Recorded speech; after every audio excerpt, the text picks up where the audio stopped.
இது ஒரு audio launch மாதிரி எனக்கு தெரியல.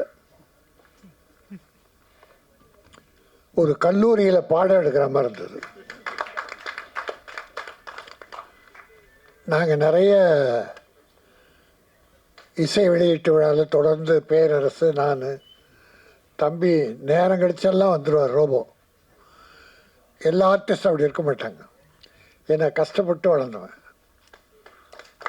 ப்ரொடியூசர் நல்லா இருந்தால் எல்லாரும் நல்லா இருக்கலாம் என்ற எண்ணத்தில் வாழ்த்த வர்றார். நம்ம ப்ரொடியூசர் அம்மா தைரியமாக இந்த படத்தை எடுத்த துணிஞ்ச இருக்குல்ல, பெரிய விஷயம். உங்களை துணிய வைத்த, படம் எடுக்க வைத்த தாடிக்காரருக்கு நன்றி. ப்ரொஃபஸர்ன்றாங்க, அவர் ஒரு குத்தாட்டம் ஆடியிருக்காரு.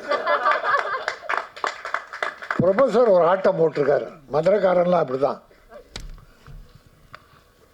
டைரக்டர் ஒரு ப்ரொஃபஸர், அவர் பாடம் நடத்துறதுலேருந்தே பார்த்துட்டோம். அற்புதமாக யாரையுமே விடலை, எல்லாரையும் வாழ்த்தினார், எல்லாருக்கும் நன்றி சொன்னார். இந்த படம் நிச்சயம் வெற்றி பெறும். ஏன்னா ஒரு விஜய் நடிகராக இருந்து தலைவராக போயிட்டார், ஒரு விஜய் நடிகராக வந்திருக்கார். தம்பிக்கு எல்லா பொருத்தமும் இருக்குது. அந்த விஜயம் ஆரம்பத்தில் இதை விட இவ்வளோ நல்லா கூட இல்லை. நாளைய தீர்ப்புப்பார் சுமாராக தான் இருப்பார். ஏன்னா அப்புறம் ஒரு இந்த தம்பிக்கு இன்னொரு 4 படம் வந்து வச்சுங்க, அப்படியே உரிமை மாறிடும். இது இயற்கை, சினிமாவில் இயற்கை. பாட்டு ஒரு பாட்டு கேட்டோம், ரொம்ப நல்லா இருந்தது. குத்தாட்டம் ரொம்ப நல்லா பண்ணியிருந்தாங்க. அப்புறம் இது இளைஞர்களின் கூட்டம். இளைஞர்கள், மதுரையை சார்ந்த அதிக இளைஞர்கள் சேர்ந்து ஒரு படம் பண்ணியிருக்காங்க. இப்படிப்பட்ட டீம் வந்ததுன்னா சினிமா இன்னும் நல்லா இருக்கும். சினிமா பெருசாக வரும். ஆனால் வருவீங்க, மதுரைக்காரவங்களை வருவீங்க. ஏன்னா உங்ககிட்ட ஒழுக்கம் இருக்குது, முயற்சி இருக்குது, திறமை இருக்குது. அந்த திறமையை நாம் அந்த ஷார்ட் ஃபிலிம் மாதிரி நமக்கு காட்டின ஒட்டுமொத்த படத்தை பார்க்கும்போது அதனுடைய முழு உருவம் தெரிந்தது. நான் அது எல்லாம் வழக்கமான குத்து வெட்டு படம் தான் பார்த்தோம். அப்படி தான் கத்தியை காட்டினாங்க, மீனை வெட்டினாங்க, ஆளை வெட்டினாங்க. ஆனால் டைரக்டர் சொல்லும்போது, படி, கல்வியை கற்றுக்கொள், தவறுகள் காணுகின்ற இடத்துல உன்னுடைய வேலையை காட்டு. அது கத்தி எடுக்கணுமா புத்தி எடுக்கணுமா என்கிற ஒரு அற்புதமான விஷயத்தை மிக அற்புதமாக இதில் சொல்லியிருக்கீங்க. வாழ்த்துக்கள். ஏன்னா ஏதோ ஒரு படம் எடுத்தோம், கொத்தாடணும். ஒரு 2 வாரத்துக்கு முன்னால் அன்பு செய்யணும் நானும் ஒரு படம் பார்த்தோம். அவர் அப்படியே குடும்பத்தோடு தான் பண்ணார்.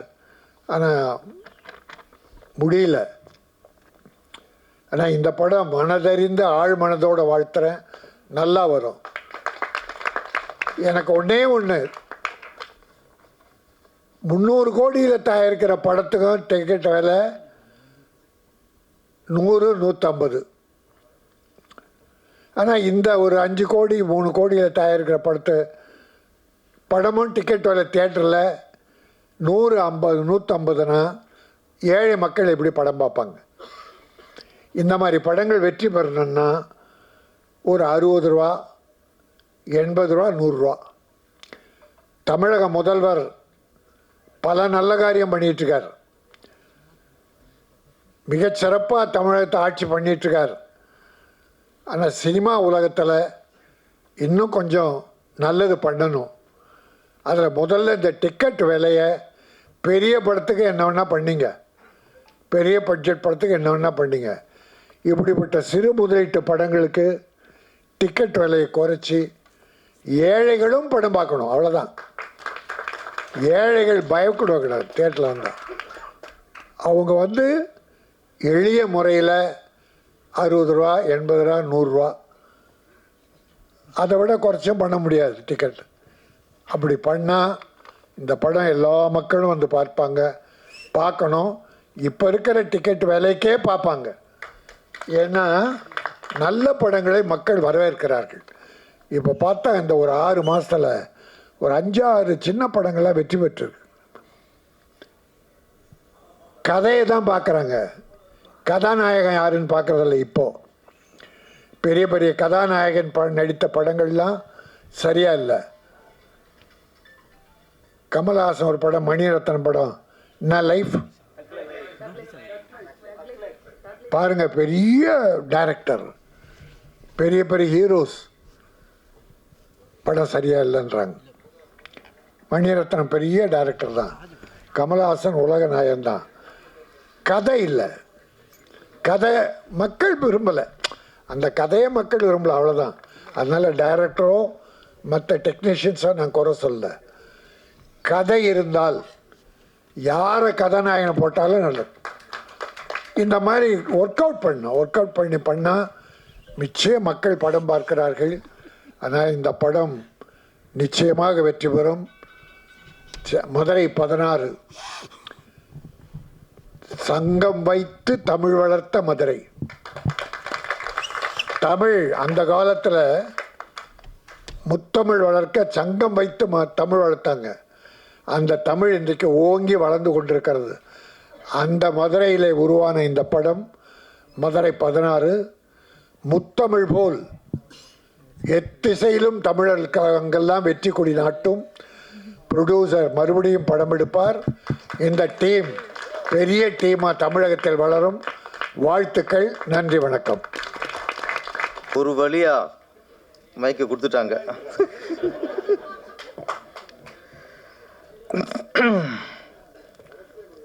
ஆமாம், ஆக்சுவலி நானும் மதுரைக்காரன் தான். ஆமாம், முதல்ல சரவணன் வந்து அப்படி கூப்பிட்டாரு. ஆக்சுவலாக இன்றைக்கி காலைல ஊருக்கு போகிற மாதிரி இருந்துச்சு. நம்ம வரலேன்ட்டேன், இன்றைக்கி இல்லை ஊருக்கு போகிறோம்ப்பான்ட்டேன். அப்புறம் திருப்பி சொன்னார், சார் எல்லோரும் மதுரைக்காரங்க சார். சரி, மதுரைக்காரன் சொல்லும்போதே அந்த பாசக்காரங்க இல்லை, சரி வந்துருச்சு. சரி நாளைக்கு காலைல ஊருக்கு போய்க்குவோம் அப்படின்ட்டு நினச்சேன். பேசி முடிச்சு கிளம்பிலாம் போல இருக்கு. ஆக்சுவலி இந்த விழாவை வந்து நீ மதுரையிலே வச்சிருக்கா சார். ஏன்னா இங்கே நான், ராஜன் சார், அன்பு செல்லியன் சார், நீங்கள் உங்களுக்கு சேர்க்க மாட்டேன், எல்லாம் பங்கு வேறு மாதிரி கேஸாக இருக்கு எல்லாமே. அதுக்கப்புறம் பத்திரிக்கையாளர் நீங்கள், நம்ம தான் இங்கே சென்னையில் இருக்க ஆளாக இருக்கணும்னு நினைக்கிறேன். மற்ற மேலே இருக்க எல்லாருமே மதுரை கோஷ்டி. இங்கே அவங்க கூட வந்து வாழ்த்து வந்திருக்கு பாதி பேர் மதுரை கோஷ்டி, எல்லாம் கோஷ்டி தான். அப்போ இது எதுக்கு நீங்கள் இங்கே வைக்கிறிய? நீங்கள் அங்கே வச்சு தான் செலவு மிச்சம் உங்களுக்கு.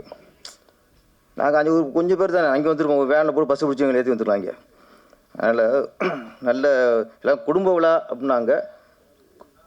அது அப்படியே இருக்குது. ஒரு காது குத்து கல்யாணத்துக்கு வந்த மாதிரி தான் இருக்குது. மேடம் சொன்னாங்க, பிடிச்சிரு மேடம். ஆமாம், திருப்பாச்சி, சிவகாசி, திருப்பதி இப்படிலாம் இடத்துல மதுரையில் விட்டுட்டீங்களே அப்படின்னாங்க. லிஸ்ட்டில் இருந்துச்சு. ஆனால் நம்ம தளபதி மதுரை அப்படின்னு எடுத்துக்கிட்டார். அப்போ மதுரைக்கும் ரொம்ப டிஃப்ரெண்ட் தெரியாமல் போயிடும்.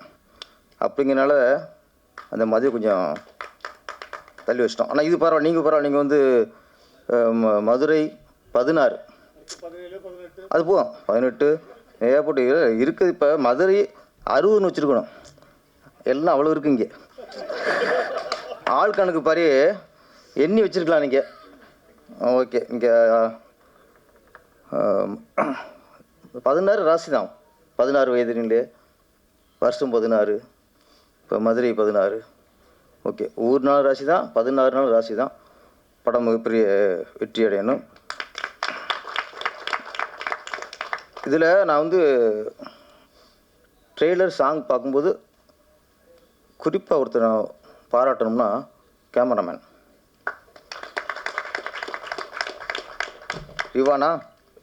ரிஜுவான் சார். Super sir. நீங்கள் ஒவ்வொரு ஃப்ரேமும் பெயிண்டிங் மாதிரி இருக்குது. நம்மளுக்கு இந்த ஒரிஜினல் எங்கே ஒரு ஒரிஜினல் டோன் ஒரு கேமரா காட்டுறாரோ அவர் சிறந்த கேமராமேன். ரோட்டில் வந்து ஈரமாக இருக்குன்னா அந்த ஈரத்தை உணர முடியுது எங்களால். கரெக்டு தானே? அதுதான் கேமரான்னு ஒர்க்கு. ஒரு கத்தி, அது பல வகையில் மதுரைக்காரங்களில் பல வகையில் கத்தியை கட்டுவாங்க. ஆமாம், கசாப்பு வெட்டுற கத்தி, கோழி வெட்டுற கத்தி, ஆளை வெட்டுற கத்தி, டிசைன் டிசைனாக இருக்கும். எடுக்கும்போது தெரிஞ்சுவோம், ஓகே இது ஆளை வெட்டுறதுக்கு, ஓகே இது கோழி வெட்டுறதுக்கு, இது விறகு வெட்டுறதுக்கு. இப்படியே அந்த கத்தியே விதவிதமாக வச்சுருக்கோம் மதுரைக்காரங்க. நம்ம அங்கே பழகுனாலும் நம்ம தெரியுது நம்மளுக்கு. அது மாதிரி ஒரு கத்தியை எடுக்கும்போது அந்த கத்தியோட அந்த கூர்மை எங்களுக்கு பயம் வரணும். அந்த கத்தியை கைப்பட்டால் வெட்டிடுமோன்ட்டு. அதை நீங்கள் பதிவு பண்ணியிருந்தீங்க சார் 2 மணி நேரத்தில். அப்புறம் மியூசிக். இதில் என்னென்னா, இந்த மற்ற எத்தனையோ ஆடியோ ரிலீஸ் பார்த்துருக்கோம். இது ரொம்ப டிஃப்ரெண்ட்டு. முழுக்க முழுக்க சினிமா இங்கே கோடம்பாக்கம் வாசனையே இல்லாமல் முழுக்க மதுரை மண் வாசனையோடு எல்லா டைரக்டரு, கேமராமேன், மியூசிக் டைரக்டரு, நடிகர், இந்த கதாநாயகி, அது அத்தை பொண்ணு மாதிரியே இருக்குது. இங்கே நம்ம மற்ற படத்தில் பார்க்கும்போதெல்லாம் மற்ற பொண்ணு மாதிரி இருக்கும். இது பார்த்தா அப்போ அத்தை பொண்ணு மாதிரி இருக்கும். நான் ஃபஸ்ட்டு கதாநாயகி நினைக்கல. சரி ஓகே, புடிச்சர் வீட்டில் சொந்தக்கார பொண்ணு கூட்டு வந்துருக்காங்க உங்களுக்கு நினச்சேன். இங்கே சொல்லும்போது தான் அவங்க பார்த்தா அவ்வளோ கருப்பாக கலையா. ஆமாம், ஊரில் பழங்காமல் வந்துடுச்சு. அப்போ சைட் அடிச்சு தெரிஞ்சுக்கோம்ல கோயிலில், அந்த மாதிரி தான் அவங்க இருக்காங்க. ஹீரோ ஜோரம் விஜய்.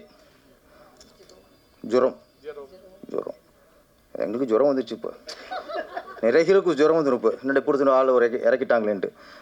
நிறைய படங்களில் பெரிய பெரிய ஹீரோக்கெல்லாம் மதுரைக்காரன் நடிச்சிருக்காங்க. நான் யாரா மதுரைக்காரன்டா அப்படின்பாங்க. ஏய் மதுரைக்காரன்டி அப்படின்பாங்க.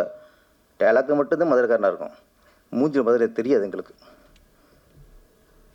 ஆனால் இன்னைக்கு மதுரைக்காரன்னு சொல்லும்போது அந்த முகத்துலேயும் அந்த மதுரை கலை இருக்குல்ல, அவ்வளோதான் மதுரைக்காரனாக தான் உங்களை பார்க்க முடிஞ்சிச்சு. மற்ற ஹீரோ தான் பார்ப்போனாங்க. டேலாக்கு மதுரைக்காரன் அப்படின்னு நினச்சிட்டு போயிடுவோம். நம்மள வந்து இந்த விஜய்ங்கிறது லிஸ்ட் நிறையா இருக்குது. நீங்கள் அடுத்த விஜய் அப்படின்னு சொல்ல வேணாம், ஒரு தனி ட்ராக்கில் வரட்டுங்கிறேன். விஜயகாந்த் மிகப்பெரிய வெற்றி அடைஞ்சார். தளபதி விஜய் மிகப்பெரிய வெற்றி அடைஞ்சார். அருண் விஜய் அவர் வெற்றி அடைஞ்சிட்டாரு. விஜய் ஆண்டனி அவர் வெற்றி அடைஞ்சிருக்காரு. விஜய் சேதுபதி, இப்படி நிறைய விஜய்கள் இங்கே வெற்றி அடைஞ்சிருக்காங்க. அந்த வரிசையில் எப்படி விஜய்க்கு ஒரு ரூட்டு, விஜய் சேதுபதி ஒரு ரூட்டு, அதே மாதிரி நீங்கள் ஒரு மதுரை ரூட்டில் போட்டு பெரிய ஒரு ஹிட்டை கொடுங்க. அப்புறம் இந்த யூனிட்டு 1980 ஒருதலை ராகம்னு படம் வந்துச்சு. மிகப்பெரிய ஹிட். 1 வருஷம் ஓடிச்சு. அதில் எல்லாம் புதுசு. இதே மாதிரி தான் சினிமாவுக்கு சம்மந்தம் இல்லாமல் ப்ரொடியூசரு புதுசு, டைரக்டரு புதுசு, எடிட்டரு புதுசு, நடிகர் எல்லாமே புதுசு. ஒருத்தரோட பழைய முகம் இல்லை. அப்படி ஒரு படம் வச்சு அதில் தான் இன்றைக்கி நம்ம தலைவர் டிஆர் அதில் புதுசு. அது இன்றைக்கி எல்லாம் புதுசாக இருந்து பெரிய ஒரு புரட்சி ஏற்படுத்தின படம் தான் ஒருதலை ராகம். அதே மாதிரி இந்த மதுரை 16 எல்லாமே புதுசு. ஆனால் பண்ண போது ரவுஸ். அப்போ சம்பளம் பஞ்சு போடுவோமே என்ன, அதனால கூட போகுது ஹீரோவுக்கு ஒரு மவுஸ். இந்த டிஆரை சொன்ன உடனே வருது அப்படியே. அதனால் அப்புறம் பவுஸு. அதுக்கப்புறம் நீங்கள் சார் பிடிச்சது சார் ரொம்ப புள்ள ஏங்கி கிடக்கு ரோபோ. நீங்கள் ஒரே ஊருக்காரங்க, ஒரே காலேஜ் படிச்சிருக்கவங்க, நிறைய விஷயங்கள் வெளியே மறைச்சிட்டாரு. நாகரிகங்கதி மறைச்சிட்டாரு நிறைய. அப்புறம் தனியாக நீங்கள் சொல்லுங்கள் என்னென்ன விஷயம்லாம் பண்ணியிருக்கீங்கன்ட்டு. ஓகே, நான் ஒய்ஃப் வேறு இருக்காங்க. மதுரை வேறு. மதுரைனாலே மீனாட்சி ஆட்சி தான். மதுரை மீனாட்சி ஆட்சி மட்டும் இல்லை, அது ஆன்மீக மண் மட்டும் இல்லை, வீர மண்ணுவாங்க, பாச மண்ணுவாங்க.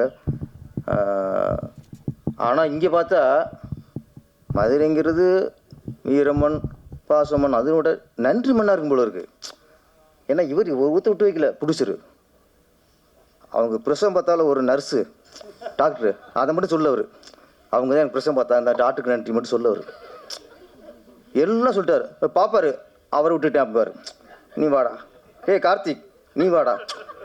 இது கடைசியாக எல்லாம் கேமரா எல்லாம் இங்கே வாங்க கூட்டிருக்கலாம், எல்லாம் இங்கே நின்று நன்றி சொல்லியிருக்கலாம். ஆமாம், செக்யூரிட்டி அவர் கூப்பிட்டுருக்கலாம்.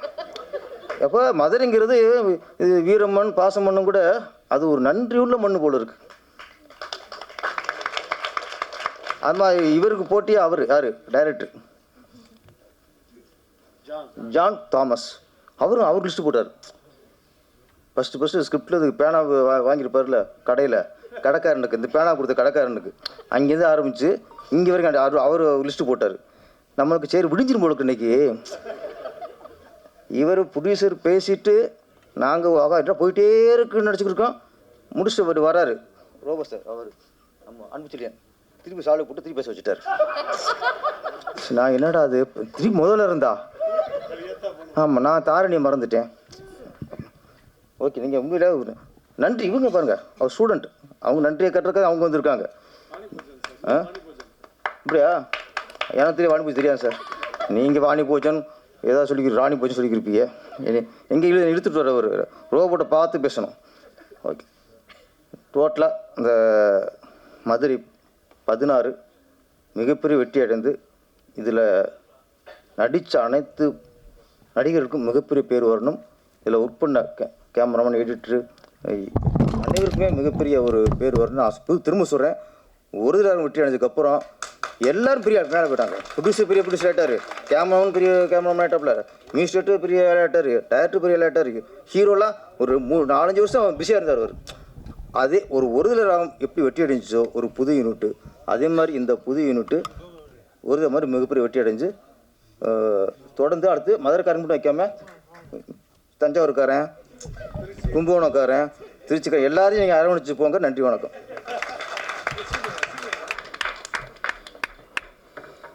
அனைவருக்கும் வணக்கம். கண்ணீரோடு விதைக்கிறவர்கள் கம்பீரத்தோடு அறுப்பார்கள். இது ஒரு நல்ல ஒரு வசனம் எங்களுக்கு. இந்த படத்தை ஆரம்பிக்கும் போது பலவித கேள்விகள், கண்ணீர்கள். ஏன்னா சார் ஒரு பெரிய இப்போ ப்ரொடியூசர்னு சொல்லும் போது ஒரு காமன் டேர்முக்குள்ளே போயிடுறாங்க. பட் ஒவ்வொரு ப்ரொடியூசருமே ஃபுல்லாக பேக்கேஜாக அமௌண்ட் வச்சுட்டு ப்ரொடியூஸ் பண்ணுறது கிடையாது. ஒவ்வொருத்தவங்களும் தங்களோட கஷ்டங்கள் மத்தியில் எதையாவது வச்சு நம்ம எப்படியாவது அந்த படத்தை பண்ணணும்னு சொல்லி பண்ணுவாங்க. ஸோ ஒரு நார்மல் மிடில் கிளாஸ் ஃபேமிலியில் at the same time cinema மேலே மிகவும் அன்பும் காதலும் கொண்ட ஒரு குடும்பமாக இந்த படத்தை நாங்கள் எடுத்து முடிச்சிருக்கோம். நிறைய பேர் நிறைய விஷயம் சொன்னாங்க.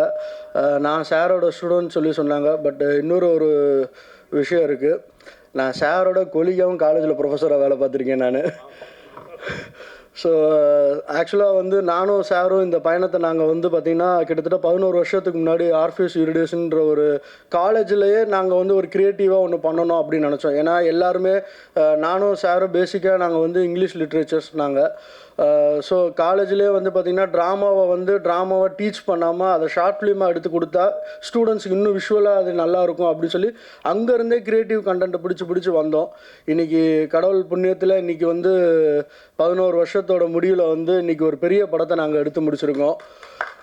அதுக்கு எல்லாருக்கும் நன்றி சொல்லிக்கிறேன். ஃபர்ஸ்ட் ஆஃப் ஆல் இந்த இடத்துல நான் இன்னொரு ஆளுக்கு முக்கியமாக 2 பேருக்கு நான் நன்றி சொல்லணும். என்ன அப்படின்னா, எங்கள் அப்பா அம்மாவுக்கு நான் நன்றி சொல்லணும். நான் பொதுவாக எல்லா பசங்களுக்கும் தன்னோட கனவுகளை தங்கள் அப்பா அம்மா கிட்ட சொல்லும் போது ஒரு கவர்மெண்ட் ஜாபோ இல்லை வேறு ஏதாவது ஒரு ப்ரொஃபஷனல் கோர்சஸ் போகணும் அப்படின்னு சொன்னால் அதுக்கு யார்கிட்டயா கைடன்ஸ் கேட்டு நம்மளை மோட்டிவேட் பண்ணி கொண்டு போவாங்க. நான் படித்து முடிச்சுட்டு காலேஜில் ப்ரொஃபஸராக வேலை பார்க்குறதுக்கு முன்னாடி எனக்கு சினிமா தான் பேஷன். நான் என் ஸ்டூடெண்ட்ஸ்கிட்ட கேட்டும்போது ஒவ்வொரு தடையும் கேட்பேன். எல்லா ஸ்டூடெண்ட்ஸ்ட்டும் எல்லா ப்ரொஃபஸரும் கேட்பாங்க, what you want to become அப்படின்னப்போ ஒவ்வொருத்தவங்களும் ஒவ்வொன்று சொல்லுவாங்க. அப்போ நான் மனசுக்குள்ளே அழுதுகிட்டே சொல்லுவேன், I want to become a film maker, but that time இன்னும் வரல அப்படின்னு சொல்லி நான் யோசிச்சுட்டு இருந்தேன். பட் ஆனால் என் ஸ்டூடெண்ட்ஸ்கிட்ட நான் ஒவ்வொரு தடையும் நான் சொல்லுவேன், சார் எங்களுக்கு சொன்னதை நான் சொல்லுவேன். நான் கஷ்டப்படுங்க, உங்கள் லட்சியத்தை முன்னே வச்சு உழைங்க, கண்டிப்பாக ஒரு நாள் நீங்கள் நான் கண்ட கனவு நீங்கள் ஜெயிப்பீங்கன்ட்டு. அதே கனவை நான் சொன்னது மட்டும் இல்லாமல் இன்றைக்கி இது மூலமாக பார்த்துட்டு இருக்க என்னோடய ஸ்டூடெண்ட்ஸாக இருக்கட்டும் சரி, இப்போ படிக்கிற பசங்களாக இருக்கட்டும் சரி, யாராக இருந்தாலும் சரி, கஷ்டப்படுங்க, படிங்க, உழைங்க, முன்னேக்கு கண்டிப்பாக நம்ம வரலாம். எல்லாத்துக்கும் முக்கியமான ஒரு விஷயம் என்னடானா, சினிமா அப்படின்னா வெறும் கலையை தாண்டி கண்டிப்பாக கல்வி அறிவு வேணும். அதை தான் இந்த மதுரை 16 படத்துலேயும் நாங்கள் சொல்லியிருக்கோம். ஸோ கல்வி அறிவுன்றது கண்டிப்பாக எல்லாருக்கும் போய் சேர வேண்டிய ஒரு விஷயம். ஸோ நானும் சார் நாங்கள் சொன்ன தீர்மானித்துட்டு ஒன்று தான், ஒரு படித்தவன் படம் எடுத்தால் அது 4 பேருக்கு பாடம் சொல்லி கொடுக்குற மாதிரி இருக்கணுண்டு. அது தப்பு பண்ணுறவனாக இருந்தாலும் சரி, வாழ்க்கையில் கற்றுக்கணும்னு நினைக்கிறவனாக இருந்தாலும் சரி, அவங்களுக்கு இந்த படம் ஒரு பாடமாக இருக்கும். அதே மாதிரி ஸ்ரீதேவி மேமுக்கு நான் ரொம்ப தேங்க்ஸ் சொல்லிக்கிறேன். நான் இந்த படத்தை டைரக்ட் பண்ணுறதுக்கு எனக்கு ஒரு வாய்ப்பை கொடுத்தாங்க. ஆக்சுவலாக வந்து எல்லாருமே ஃபேமிலி டாக்டரை கேள்விப்பட்டிருப்பீங்க. நான் ஒரு ஃபேமிலி டைரக்டரு. ஏன்னா நான் வந்து காலேஜில் இருக்கும்போது சாரை டைரக்ட் பண்ணேன் நான். அப்புறம் 2017 சார்கிட்ட ஒரு ஸ்கிரிப்ட் சொல்லிவிட்டு நம்ம வீட்லேயே ஒரு ஆர்டிஸ்ட் இருக்காங்கடான்னு சொல்லிட்டு மேடம் வச்சு இது பண்ணேன். அந்த படம் அன்றைக்கி மதுரையிலே தேட்டரில் ரிலீஸ் ஆச்சு. இப்போ வந்து பார்த்தீங்கன்னா தம்பி சின்ன வயசுலேருந்து பார்த்த ஒரு தம்பி இன்றைக்கி ஜெரோம் விஜய், இன்றைக்கி அவரையும் டைரக்ட் பண்ணி ஒரு படத்தில் நடிக்க வைக்க கொடுத்த ஒரு வாய்ப்புக்காக நன்றி சொல்லிக்கிறேன் நான். ஸோ இங்கே வந்திருக்க எல்லா டெக்னீஷியன்ஸுக்கும் நன்றி சொல்கிறேன், பெரியவங்க எல்லாருக்கும் நன்றி சொல்லிக்கிறேன் நான். ஆக்சுவலாக வந்து இங்கே வந்து ராஜன் சார் நிறைய ஆடியோ லான்ச் ஃபங்க்ஷன்ஸ்லாம் பார்க்கும்போது நினைப்பேன், சார் பேசுகிற விஷயங்கள், அது ஒரு ப்ரொடியூசரோட கஷ்டம் என்ன, ஒரு டேரக்டராக நம்ம என்ன பண்ணணும், அதை எப்படி நம்மளோட ரெஸ்பான்சிபிள் எடுத்துக்கணும்னு சொல்லி அவர் சொன்ன ஒவ்வொரு விஷயத்தையும் நான் இந்த படத்தில் 100% அதை செஞ்சுருக்கேன் நான். அதான் சார் அறிவுத்ரா சார் சொன்னார், அவருக்கு ஒரு பையன் மாதிரி இருந்து பண்ணான்ட்டு. ஏன்னா என்னை நம்பி வாய்ப்பு கொடுத்தவருக்கு நான் தான் கடைசி வரைக்கும் நின்று எல்லாம் செஞ்சாகணும். That's my responsibility. ஸோ அதை நான் கரெக்டாக செஞ்சுருக்கேன்னு நான் நம்புகிறேன். நான் என்ன சார் செஞ்சுருக்கேன் நான். So thank you sir. உங்களெல்லாம் நான் இதே மாதிரி ஆடியோ லான்ச் ஃபங்க்ஷன்ஸில் பார்த்துட்டு இன்றைக்கி உங்களை நேரில் பார்க்குற சந்தோஷம். அதே மாதிரி அன்பழகன் சார் சென்னைக்கு வந்த உடனே வந்து எங்களுக்கு வந்து ஒரு கதவை திறந்து கொடுத்து வாங்க அப்படின்னு சொல்லி எங்களை அரவணைச்சு, எங்களுக்கு இந்த சினிமானா என்ன செய்யணும், ப்ரொசீஜர்ஸ் என்னன்னு சொல்லி A to Z வரைக்கும் எங்களுக்கு வந்து ஒன்றா சொல்லி கொடுத்து எங்களுக்கு இந்த நிமிஷம் வரைக்கும் எங்களை சப்போர்ட் பண்ணியிருக்காரு. Thank you so much sir. அதே மாதிரி பேரரசு சார், சின்ன வயசுலேருந்து அவர் படங்களை பார்த்து வைப் ஆகிருக்கோம். மேடம் சொன்னாங்க மதுரையை மட்டும் நீங்கள் விட்டுட்டீங்க, நாங்கள் எடுத்துக்கிட்டோண்டு. சாரோட படங்களில் முக்கியமாக நான் 2 விஷயத்தை நான் ரொம்ப ரசிப்பேன். ஒன்று வந்து பார்த்திங்கன்னா எஸ்ஏசி சாருக்கு அப்புறம் ஒரு சமுதாயத்தின் மீது உள்ள கோவத்துக்காக சமுதாயத்தில் இருக்க அநீதிக்கு அகேன்ஸ்டாக கோவப்பட்டு எந்திரிக்கிற ஒரு ஹீரோவை வச்சு நிறைய படம் பண்ணியிருப்பார். திருப்பாச்சியில் வந்து பார்த்திங்கன்னா தன்னோட தங்கச்சி மட்டும் கிடையாது, இதே மெட்ராஸில் எத்தனையோ தங்கச்சி இருக்காங்க, அவங்களாம் சந்தோஷமாக வாழணும்னு சொல்லி ரவுடிகளை ஃபுல்லாத்தையும் களை எடுத்தார். திருப்பதியில் வந்து பார்த்திங்கன்னா தன்னோட தங்கச்சிக்கு ஒரு சுகப்பிரசவம் இதில் ஒரு பிரச்சனைன்னு சொல்லி இப்படி எல்லாமே பண்ணாங்க. அது வந்து அந்த மெடிக்கல் மாஃபியாவில் உள்ள விஷயத்தை களை எடுத்தார். அதுக்கப்புறம் 2வது நான் அவர்கிட்ட நான் ரசித்த விஷயம் என்னென்னா சாரோட கேமியோ. உண்மையிலே உங்கள் படங்களில் உங்கள் கேமியோ நான் வந்து மிஸ் பண்ணவே மாட்டேன் சார் நான். ஆனால் அது ஒரு என்ன சொல்கிறது, ஒரு மாஸாகவும் இருக்கும், கிளாஸாகவும் இருக்கும். அட் த சேம் டைம் வந்து பார்த்திங்கன்னா அந்த எமோஷன்ஸையும் கரெக்டாக இது பண்ணியிருப்பார். அதில் ஒரு சில சீன்ஸ்லாம் எனக்கு ஞாபகம் இருக்குது. பரத் சார் படத்தில் வந்து பார்த்திங்கன்னா வில்லனை வந்து ஜெயிலில் தூக்கி போட்டிருக்கும் போது வில்லனோட கீப் வந்து கேட்பாங்க, அவனை வெளியே விடுங்க, முடியாது, பார்க்க முடியாது அப்படின்ட்டு. அடுத்த ஷாட்டில் பார்த்திங்கன்னா குஷ்பு மேடம் வருவாங்க, அவங்க ஒய்ஃபு நீ யாருமான்னு கேட்டோன்னா தாலியை மட்டும் எடுத்து காட்டுவாங்க, டக்குன்னு சைலண்ட்டாகி உள்ளே போன்றார். அப்போ விஷுவல் லாங்குவேஜஸ் வந்து கமர்ஷியல் படங்களையும் நம்ம வச்சு பண்ணலாம் அப்படின்றத நான் சார்கிட்ட இருந்து நான் நிறைய கற்றுக்கிட்டேன் நான். So thank you sir. இன்றைக்கி உங்களோட பக்கத்தில் உட்கார்றதுக்கு எனக்கு ஒரு வாய்ப்பு வந்துருச்சு. அது மாதிரி அறிவுத்ரா சார், எல்லாருமே வந்து இந்த படம் நாங்கள் பண்ணும்போது பார்த்திங்கன்னா ஆர்டிஸ்ட் இல்லை அது இதுன்னு சொல்லி சொன்னாங்க. பட் என்னை பொறுத்த வரைக்கும் இன்றைக்கி இந்த படத்தில் நடித்த ஒவ்வொரு நடிகரும் நாளைக்கு ஒரு பெரிய ஆர்டிஸ்ட்டாக வந்துடுவாங்க, அதுக்கு 100% கேரண்டி. இப்படிப்பட்ட ஒரு சூழ்நிலையில் வந்து நீங்கள் வாங்க, உங்களுக்கு நான் ஃபுல் சப்போர்ட் பண்ணுறேன் அப்படின்னு சொல்லி போஸ்டர்ஸ்லேருந்து எல்லா விஷயம் ஈச் அண்ட் எவ்ரி எங்களுக்கு எங்கெங்கெல்லாம் நாங்கள் வந்து தடுமாறிலாம் நின்னோமோ அந்த ஒவ்வொரு இப்போ விஷயத்துலையும் எங்களுக்கு அறிவுத்ரா சார் வந்து கைட் பண்ணி எங்களுக்கு வந்து ஹெல்ப் பண்ணார். ஏன்னா பொதுவாக வந்து பார்த்திங்கன்னா சென்னைனாலே வந்துட்டு ஒன்றுமே தெரியாமல் உள்ளே வந்துட்டால் மொட்டை அடிச்சிருவாங்க அப்படி இப்படின்னு சொல்லி ஒரு டாக் போயிட்டுருக்க மத்தியில் இதே சென்னையில் வந்து பட் ஆனால் ஏதோ கடவுள் புண்ணியத்தில் எங்களுக்கு வந்து எல்லாமே நல்லபடியாக அமைச்சு, அதாவது உண்மையாக உழைக்கிறவங்களுக்கு கடவுள் கண்டிப்பாக ஒரு உண்மையான ஒரு ஆட்களை காட்டி கொடுப்பார்னு சொன்ன மாதிரி எங்களுக்கு அதை காமிச்சு கொடுத்தாங்க. அதுக்கப்புறமேட்டுக்கு ரோபோ சங்கர் சார் பக்கா மதுரைக்காரனா வைப்பில் வந்திருக்காரு. Thank you sir. சார் இந்த இடத்துல வந்து எங்களுக்கு வந்து நல்ல ஒரு பிளெஸிங்ஸ் கொடுத்துருக்காரு, சப்போர்ட் பண்ணியிருக்காங்க. அதுக்கப்புறமேட்டுக்கு ஜார்ஜ் விஜய் சார், அவரெல்லாம் வந்து நான் ஒரு சில நடிகர்களில் பார்த்து நான் வியந்தது உண்டு. என்னடானா நாகேஷ் சார் காமெடியாக பண்ணுவார், அட் த சேம் டைம் பார்த்தீங்கன்னா அபூர்வ சாரில் ஒரு வில்லனாகவும் மிரட்டியிருப்பார். அதே மாதிரி ஜார்ஜ் விஜய் சார்னு பார்த்தீங்கன்னா காமெடி பண்ணுறதுனால நான் பண்ணுவேன், ஒரு கேரக்டர் ஆர்டிஸ்டாலும் நான் பண்ணுவேன் இருக்கும். எனக்கு உண்மையிலே ஒரு ஆசை இந்த இடத்துல நான் சொல்லிக்கிறேன் சார், ஃப்யூச்சரில் எனக்கு உங்களோடலாம் சேர்ந்து ஒர்க் பண்ணுறதுக்கு ஒரு வாய்ப்பு கொடுங்க, நீங்கள் சார், ரோபோ சங்கர் சார் எல்லாருமே. அதே மாதிரி தாரணி சாரோட ஸ்டூடெண்ட்டு, நான் கொஞ்சம் முந்திக்கிறேன், நான் உங்களுக்கு முன்னாடி அவர் ஸ்டூடெண்ட்டு. ஸோ அதனால் இன்றைக்கி வந்து படித்த காலேஜில் பிளேஸ்மெண்ட்டு கிடைக்காத ஒரு சூழ்நிலை, ஸ்டூடெண்ட்ஸுக்கு எல்லாத்தையும் பிளேஸ்மெண்ட் பண்ணி வச்சிட்டாரு இன்றைக்கி சாரு. ஸோ அதனால் ரொம்ப சந்தோஷமாக இருக்குது. அதுக்கப்புறமேட்டுக்கு படத்தோட ஹீரோ என்னுடைய அருமை தம்பி ஜெரோம் விஜய். சின்ன வயசுலேருந்து பார்த்த ஒரு தம்பி இன்றைக்கி ஒரு ஹீரோவாக வந்து நிற்கும் போது அது எனக்கே சந்தோஷமாக இருக்குது. நிறைய விஷயங்கள் மனக்கட்டு பண்ணியிருக்காரு. சாரி, கொஞ்சம் சீக்கிரம் நான் முடிச்சிடறேன். நான் நிறைய விஷயம் மனக்கட்டு பண்ணியிருக்காரு, ஹார்ட் ஒர்க் பண்ணியிருக்காங்க, நல்லா பண்ணியிருக்காங்க. கண்டிப்பாக சப்போர்ட் பண்ணுங்கள். அப்புறம் நம்ம ஹீரோயின் பொத்தி பொத்தி வச்ச பிள்ளை வைக்க விட்டு போகலன்ற மாதிரி இங்கே வந்து டைலாகே என்ன சொல்கிறது, என்ன பேசுகிறே தடுமாறி இருந்தாங்க. பட் ஆனால் படத்தில் அவங்களோட பெர்ஃபார்மன்ஸ் வந்து நல்லா அழகாக வந்திருக்கு, அதை நீங்கள் பார்ப்பீங்க. அதுக்கப்புறமேட்டுக்கு என்னுடைய கேமராமேன் ரிஸ்வான் கான், அவர் வந்து பார்த்தீங்கன்னா ரிஸ்வான் கான்னு நீங்கள் ஏதோ நார்த் இந்தியாவிலேருந்து பிடிச்சிட்டு வந்துட்டு நினைக்க வேணாம், அவர் நம்ம மதுரை 16 தான் அவர். ஸோ அதனால் வந்து அவருக்கும் நானும் நிறைய இது பண்ணுவோம். ஒரு டேரக்டரு கேமராமேன்னா ஹஸ்பண்ட் அண்ட் ஒய்ஃப் மாதிரி சண்டை வராமலாம் இருக்காது. நான் ஒன்று சொல்லுவேன் இல்லை ப்ரோ, பட் ஆனால் வந்து எப்படின்னா ஹெல்த்தியான ஒரு கான்வர்சேஷனாக நல்லா இருந்து, ஏன்னா 2 பேருமே படம் நல்லா வரணும்னு தானே உழைக்கிறோம். ஸோ அது ஒரு நல்ல அருமையாக வந்திருக்கு. Thank you brother. அதுக்கப்புறம் படத்தோட எடிட்டர் அஸ்வின் ப்ரோ, அந்த எடிட்டிங் செஷன்லாம் பார்த்தீங்கன்னா அந்த வடிவேல் சீட்டு வளர மாதிரி இருக்கு, அதை ஏன் போடுறது அப்படின்ற மாதிரி தான். இந்த சீனை ஏன் வைக்கிற, கட் பண்ணுங்க, இல்லை ப்ரோ இது வைப்போம், இல்லை கட் பண்ணுங்க. பட் ஆனால் ஒரு ஜாலியாக ஃபன்னான ஒரு மூமெண்ட்டாக நல்ல ஒரு எடிட்டிங். Thank you brother. அது மாதிரி DA and VFX artist Prasanna sir, ஒவ்வொரு விஷயத்தையும் ஒவ்வொரு ஃப்ரேமையும் அழகாக வந்து அந்த விஎஃப்எக்ஸ் தேவைப்படுற இடத்துல அழகாக பண்ணி அழகாக செஞ்சு கொடுத்துருக்காரு. அதுக்கப்புறம் அந்த படத்தோட அடுத்த ரிஷி, ஒரு வைபான ஒரு ஆள்.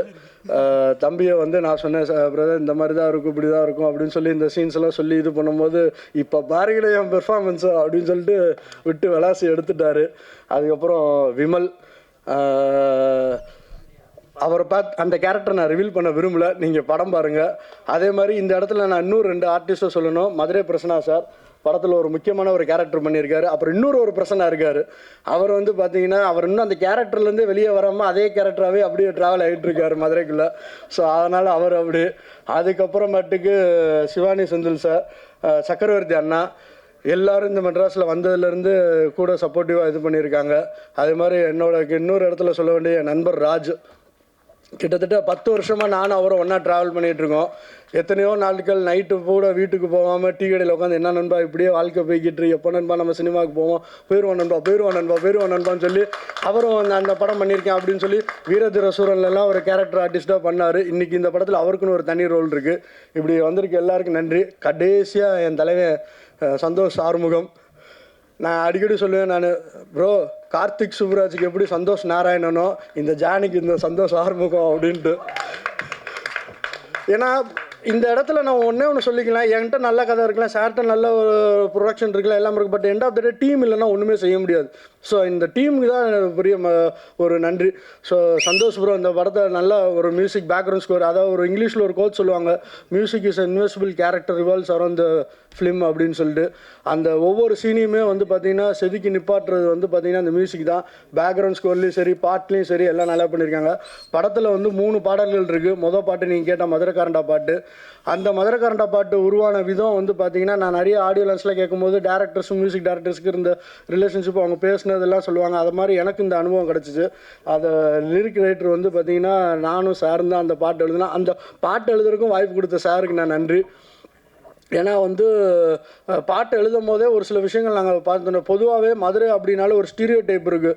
அதாவது எப்படின்னா குறிப்பிட்ட கம்யூனிட்டியை வந்து ஹைலைட் பண்ணுறதோ இல்லை ஏதாவது ஒரு என்ன சொல்கிறேன்னா வேஷ்டி கட்டிட்டு வருவாங்க, இப்படி தான் இருப்பாங்க, ஊர் நாட்டான் அப்படி தான் இருப்பான்லாம் இல்லாமல் குட் குவாலிட்டிஸை மட்டும் ஹைலைட் பண்ணி இந்த படத்தை நாங்கள் லிரிக்ஸை எழுதணும்னு நினச்சோம். ஸோ அதனால தான் பாசக்காரண்டா, ரோசக்காரண்டா, கோவக்காரண்டா, நம்பி வந்து புட்டா என்னன்னாலும் வந்து நிற்போம் அப்படி சொல்லி இந்த யூனிக் கேரக்டர்ஸை வச்சு இந்த பாட்டு எழுதி முடித்தோம். அதுக்கப்புறமாட்டுக்கு பார்த்தீங்கன்னா இன்னொரு பாட்டு ஒன்று இருக்குது, எங்கள் கோட்டைன்னு சொல்லி. அது இப்போ இது பண்ணல, சீக்கிரத்தில் அது யூடியூப்பில் நம்மளுக்கு மியூசிக் இதில் வரும், நீங்கள் கேட்டு என்ஜாய் பண்ணுங்கள். எதிர்பாரா ஒரு ட்விஸ்ட்டுன்னா 3வது பாட்டு ரூட்டா. அது வந்து படம் வந்து நாங்கள் அது சாங்காகவே பிளான் பண்ணல, ஒரு சீக்வன்ஸ் இது பண்ணோம். அப்புறம் மியூசிக் டைரக்டர் வந்து பார்த்துட்டு ப்ரோ சூப்பராக இருக்குது, இதில் நான் ஒரு ரேப் சாங் பண்ணுறேன் அப்படின்னாரு. ப்ரோ என்ன ப்ரோ படமே முடிய போகிற ஸ்டேஜ் இருக்குது, ரேப் சாங் இல்லை ப்ரோ நான் பண்ணுறேன், எனக்கான ஒரு ஃப்ரீடம் கொடுங்க அப்படின்ட்டு. ஸோ இந்த இடத்துல மறுபடியும் நான் ப்ரொடியூசர் மேடமுக்கும் சாருக்கும் நான் நன்றி சொல்லிக்கிறேன். எங்களோட க்ரியேட்டிவ் ஃப்ரீடமுக்கும் எங்களுக்கு வந்து ஸ்பேஸ் கொடுத்தனால தான் எங்களாலேயும் என்ன சொல்கிறேன்னா எங்களோட முழு இன்வால்மெண்ட்டோடு இந்த படத்தில் வேலை பார்க்கறதுக்கான ஒரு வாய்ப்பாக இருந்துச்சு. Thank you madam, thank you sir. So இந்த வந்திருக்க எல்லாருக்கும் நான் நன்றி சொல்லிக்கிறேன். குறிப்பாக வந்திருக்க எல்லா ப்ரெஸ் எல்லாருக்கும் நன்றி சொல்லிக்கிறேன். சப்போர்ட் பண்ணுங்கள், இன்னும் இந்த படத்தை எடுத்து கொண்டு போங்க. ஏன்னா நீங்கள் தான் மெசஞ்சர்ஸ். ஸோ நீங்கள் தான் எல்லார்ட்டையுமே கொண்டு போகணும். இந்த வீடியோவை பார்த்துட்ருக்க எல்லா கோடிக்கணக்கான மக்களுக்கு நான் கேட்டுக்கிற ஒரே ஒன்று தான், கையெடுத்து கும்பிட்டு கேட்குறேன், இந்த படத்தை சப்போர்ட் பண்ணுங்கள். இது எனக்காக மட்டும் கிடையாது, இன்னும் என்ன மாதிரி எத்தனையோ பேர் வெளியே இருக்காங்க படம் பண்ணி ஜெயிக்கணுன்ட்டு. அவங்க எல்லாருக்கும் இது ஒரு நல்ல ஒரு வாய்ப்பாக வரணும். ஸோ அதுக்காக நான் உங்களை கேட்டுக்கிறேன் நான். அண்ட் தென் இந்த ஈவெண்ட் எங்களுக்கு அழகாக பண்ணி கொடுத்த பிஆர்ஓ சார், சக்தி சரவணன் சாருக்கு நன்றி சொல்லிக்கிறேன். அண்ட் தென் ஆங்கர் பண்ண மேடம் எல்லாருக்கும் நன்றி. கண்டிப்பாக தேட்டரில் வந்து பாருங்கள், சப்போர்ட் பண்ணுங்கள். தேங்க்யூ.